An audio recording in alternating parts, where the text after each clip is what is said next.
Salut à tous, j'espère que vous allez bien. Merci beaucoup d'être avec nous pour ce nouvel épisode consacré à la gamme Ciel Pay. Aujourd'hui, on va retrouver Christelle qui a décidé de nous présenter une nouveauté de la dernière version de Ciel Déclaration Sociale. Si vous regardez cette vidéo, c'est que vous êtes tout aussi impatient que moi de savoir ce qui a évolué et de quoi elle va nous parler. C'est pour ça qu'on la retrouve tout de suite.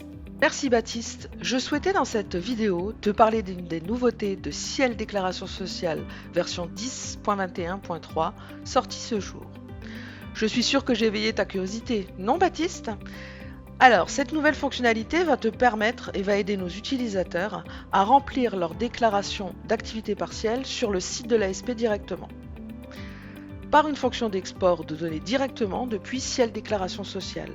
Tu as sans doute hâte, Baptiste, que je t'explique comment ça marche et avoir toutes les informations. Alors, c'est parti pour la démonstration et plus. Es-tu prêt, Baptiste ? Me voici dans Ciel Déclaration Sociale 10.21.3.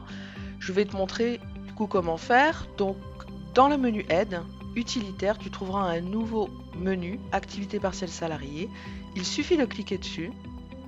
Là, tu as la période qui s'affiche. Comme nous sommes au mois de mai, c'est mai 2020 qui apparaît automatiquement. Il suffit de cliquer sur le mois pour pouvoir le modifier. Moi, par exemple, je vais choisir mars puisque ma dernière déclaration date de mars. La rubrique par défaut, je ne la touche pas, elle se remplit automatiquement. Et là, je vais indiquer où je souhaite en fait exporter mes fichiers pour pouvoir les retrouver facilement. Je clique sur les trois petits points, je vais laisser le bureau et je vais me créer un répertoire. Par exemple, fichier ASP. Ensuite, je sélectionne ce répertoire, je fais OK. Le chemin se met bien par défaut et je termine par OK. Tu vois, c'est très rapide, Baptiste. Il m'indique quel établissement a été exporté et quels sont les salariés pris en compte. Ici, j'en ai 4. Et ensuite, si je descends, j'ai un récapitulatif de l'endroit où sont enregistrés les fichiers.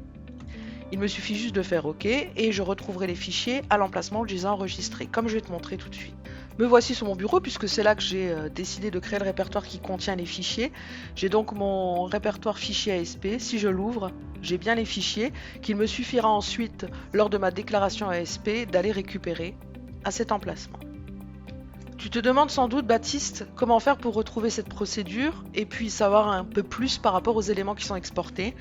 Nous avons mis à ta disposition et à la disposition de tous nos utilisateurs un mode opératoire qui est le suivant, où tu vas retrouver les différents éléments qui sont exportés via le fichier que je viens de te montrer.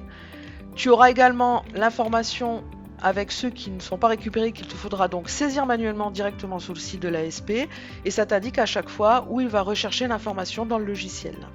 Tu as également des points d'attention que je t'invite à lire qui sont importants pour que le fichier se génère correctement.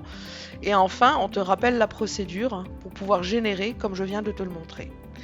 Ce mode opératoire est disponible dans la base de connaissances sous le numéro 110002 où tu as le fichier PDF qui correspond au mode opératoire que je viens de te présenter. Voilà Baptiste, tu as maintenant tous les éléments à ta disposition, tu as vu comment faire, il n'y a plus qu'à. Merci.